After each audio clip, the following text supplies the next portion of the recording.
All right, you modern humans, this video touches on the rise of capitalism and socialism, and it preps us for the first full socialist speech given in the British House of Commons.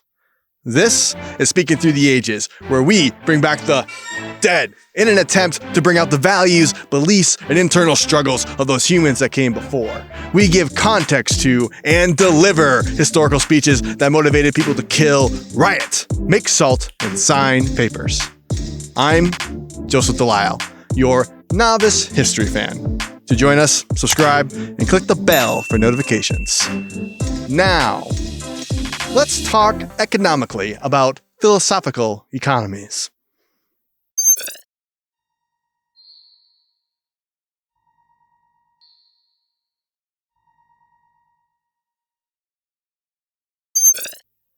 History is a story of people, a story of cultures, searching for our promised land. Shangri-La, Garden of Eden, Arcadia, Heaven on Earth, or Littlefoot's Great Valley. It turns out the answer to endless milk and honey is not in searching, not in discovering, but in understanding. Understanding how to work together, how to share resources, and how to be a community. In some form or another, theology, philosophy, science, politics, economics are all struggling to answer this question. How can we build the best possible world?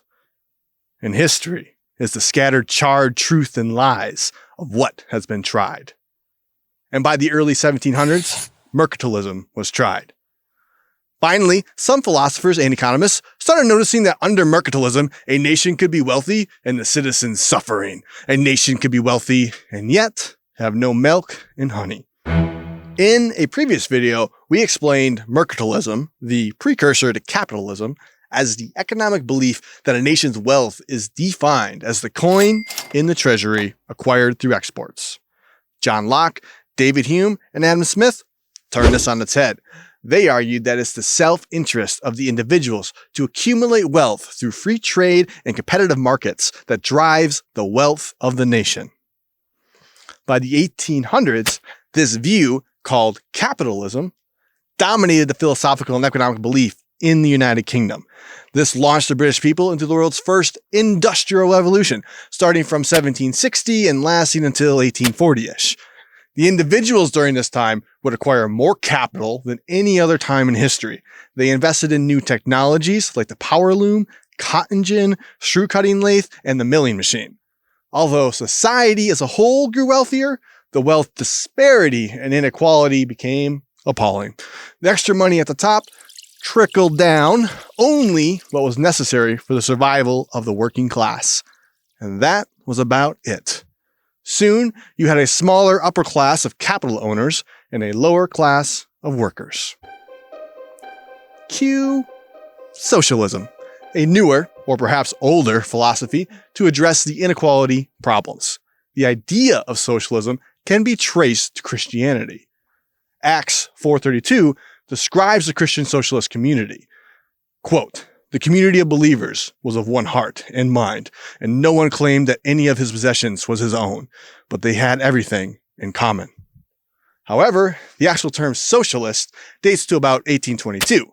Socialism, in its most extreme form, means all the goods and resources are owned by society, and the government owns the means of producing those goods and resources. In a modern socialist society, the citizens receive wages, work more or less, and spend as they choose. This is unlike communism, where their distribution, in theory, is based on equality, and all the resources and means of production are owned by the working class as opposed to society, a distinction I've never fully grasped. Most first world countries have some combination of capitalism and socialism. For example, while the economy as a whole is pretty capitalist, the United States' welfare and public education systems are forms of socialism. They are resources owned by society and distributed through the government. Back in 1845, the socialist philosophy started to gain traction in the United Kingdom, triggered by the realization that things under this new capitalist society may not be all sunshine and roses. But more on that, Chartism, and the creation of the Labour Party in the next episode. Thanks for exploring the ages with us. In this video, we cover the rise of capitalism and socialism in the UK. Throughout Speaking Through the Ages, we'll encounter different countries, cultures, and histories. We'll cover more detail and reveal little by little as each speech requires. We hope you enjoyed this episode, and remember, if you like this video, be sure to subscribe and click the bell for notifications. Or leave comments to correct any errors, exaggerations, or perfunctory explanations this novice history fan gets wrong. See you next time, where the dead teach.